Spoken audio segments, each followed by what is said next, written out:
When it comes to thoughts on the U.S. inauguration, there doesn't seem to be very much middle ground. For some, tomorrow is the day that they're very eager for, and for others, it fills them with dread.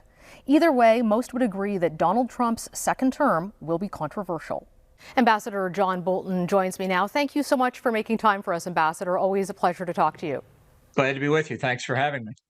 Donald Trump last week tweeted out essentially a blacklist of people who he doesn't want working with the administration, people whose affiliates he doesn't want working with the administration. Your name was on that list, and he called you dumb as a rock.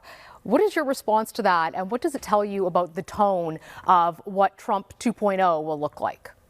Well, here's a man who is about to become the most powerful man in the world for the second time. And what he's thinking about is things that you would say on an elementary school playground. The most humorous part about it is he said that from this list, he didn't want to hire anybody who had worked for those people. And I won't embarrass anybody by naming their names, but he has already publicly announced quite a number of people who did work for me before. So I don't want to mess their chances up of getting into the administration, but it just shows the kind of lack of thought that goes into, unfortunately, much of what he says. How serious do you think the president-elect is about putting economic pressure on Canada in order to annex us into the United States? Is that just rhetoric? Well, I think this is, in many respects, typical Trump. He says completely outrageous things, and then when some reasonable person comes to actually sit down at the negotiating table, he's hoping everybody breathes a sigh of relief. Uh, but I do think that Trump's determination to impose tariffs really on a global basis is pretty high, and whether it turns out to be 25% on Canada and Mexico or not shouldn't make people feel better if it only turns out to be 20% and on half of what you export into the United States, not all of it. I think there's a very serious danger that we are going to fall inadvertently into a trade war.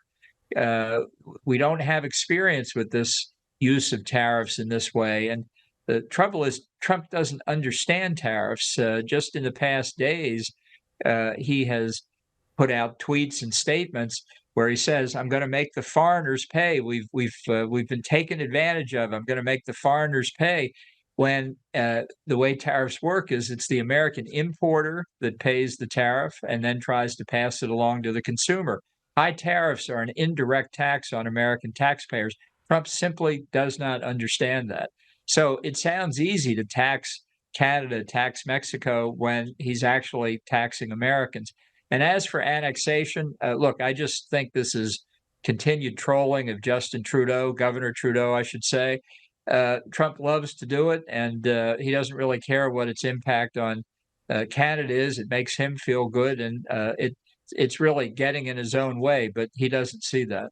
We're out, as you can see from the helicopter behind me, with the Royal Canadian Mounted Police today, looking at new border Blackhawks, which is not this specific model, but our viewers will see it next in the show. One of the things the Canadian government is trying to do to convince Donald Trump that they are taking the issue of drugs and illegal border crossings seriously. Obviously, Canada also has concerns about the effect that the potential deportation at mass levels of migrants could have on people coming across our border.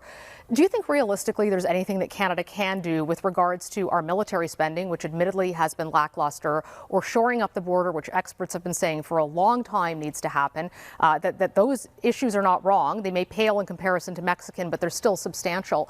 Is that really what Donald Trump is concerned about? Or is it, as you say, Trump looking like the strongman? And by that, if we change anything, what are the chances of us diverting those tariffs from being laid? Well, I think it's worth a try. I mean, let's take the defense expenditures first, because I do think that's the most important. Uh, if you took a survey in the United States, whether it's people who are strong supporters of NATO, like myself, or people who don't know what NATO is, the uniform American reaction is people committed to spend 2% of their GDP on defense back in 2014. They agreed they would reach that target by 2024. And Canada is one of the countries that made the commitment. Nobody broke any arms to get the commitment to be made. And Americans would say, well, you agreed to it. Well, why aren't you doing it? So honestly, the sooner you get to 2%, the better, because you may have heard Trump thinks now everybody should spend 5%. I'm actually glad to hear that. I think America needs to spend 5% of GDP on defense because we live in a very dangerous world. Now, maybe everybody else won't have to, but we've got to get serious. A vibrant welfare system is not going to defend us against Chinese or Russian aggression or the threat of nuclear proliferation from the likes of Iran and North Korea. If live in a threatening world, we remember the Cold War. We spent what we needed to then. We need to do it again. Let's get serious. Well, I think it's interesting you said that because our government is clearly prioritizing the border. We've seen announcements on that over defense spending. Do you think they have that in the wrong order of priority?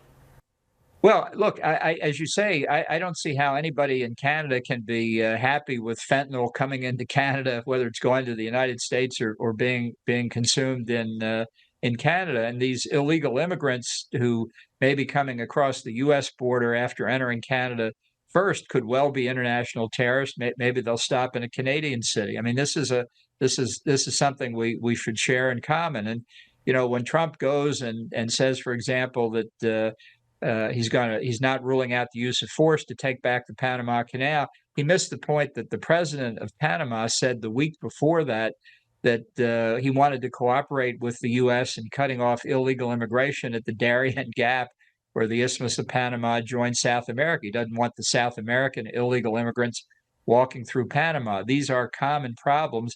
And if we haven't worked effectively together on them before, it's in all of our interests to do it. Ambassador Bolton, you've alluded to the fact that Donald Trump expects fealty versus loyalty, which is what most presidents expect. What do you mean by that difference between expecting loyalty and fealty? Well, loyalty is a virtue. I mean, it's something that you should expect, and certainly in the U.S. context, loyalty to the Constitution, not to the person who happens to be sitting in the Oval Office at any given time. But that's not what Trump wants. He wants submission. He doesn't want strong advisors around him who debate giving their opinions. Obviously, he's going to make the final decision. He's looking for yes men and yes women, and I'm afraid he may be succeeding in getting that. It's not going to serve the country well. Ironically, it won't serve Trump well either, but he doesn't understand that point. Ambassador John Bolton, thank you so much for joining us today. Well, thanks for having me.